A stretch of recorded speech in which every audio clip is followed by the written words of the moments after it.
शिव महापुराण की कथा कहती है देवी जी का एक स्वरूप अरण्यानी, जो आज भी भारत की भूमि पर कई मंदिर हैं माता के, उसमें एक प्रसिद्ध मंदिर है काशी बिहार में। बिहार के भोजपुर में मां अरण्या का मंदिर है, अरण्यानी माता है, अरण्या देवी का, बिहार के भोजपुर में। जो अस्सी घाट पर बैठकर महाराज आसी नदी के तट पर जो माता देवी ने माता ने जो तप साधना करी अस्सी में, वो तप साधना का कि ये सब दुखी क्यों है, और इसीलिए आज भी नियम है महाराज, आज भी नियम है। अगर बहुत दुखी मनुष्य होता है, बहुत तकलीफ में होता है, बहुत कष्टप्रद होता है,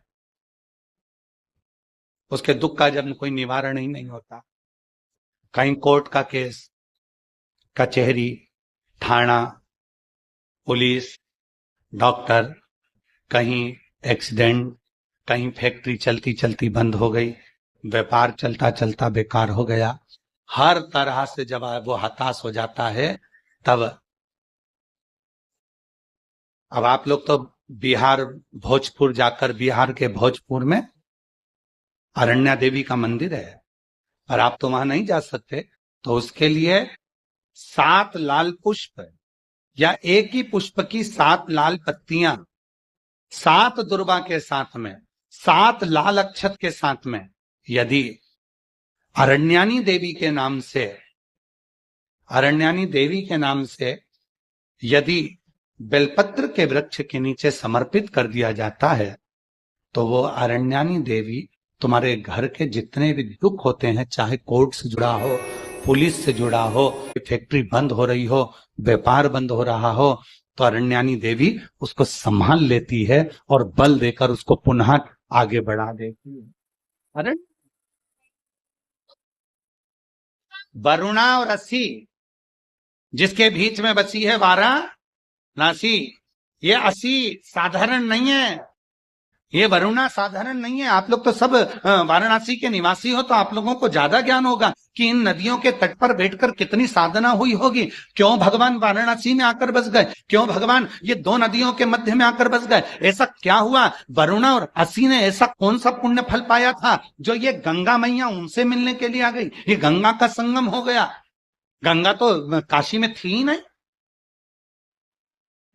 गंगा तो काशी में थी ही नहीं।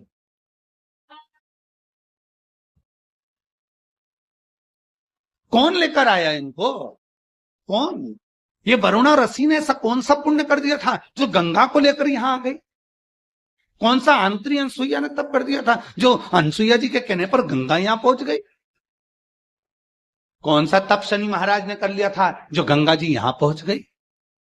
सप्त तप की, कल सप्त केशव की बात, पंच केशव की बात चल रही थी, आज सप्त तप की बात है।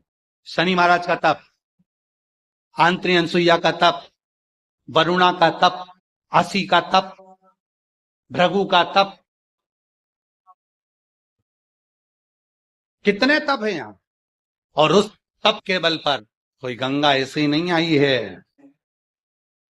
गंगा का तो सीधा सीधा रूट था, गंगा सीधी जा रही थी, पर काशी के लिए मुड़ी, फिर चली, काशी के लिए मुड़ी फिर चली, क्यों आई है? कभी विचार करना, वाराणसी में निवास करने वाले कभी विचार करें कि गंगा मैया को लेकर आने वाला, गंगा मैया को यहां स्थापित करने वाला, गंगा मैया किसके कहने पर क्यों आई, किस तप के बल पर, किस साधना के बल पर, किस भाव से यहां पहुंच गई? कभी विचार करिए। अस्सी के तट पर कौन सी देवी है? जम के बोलो, अरण्यानी देवी।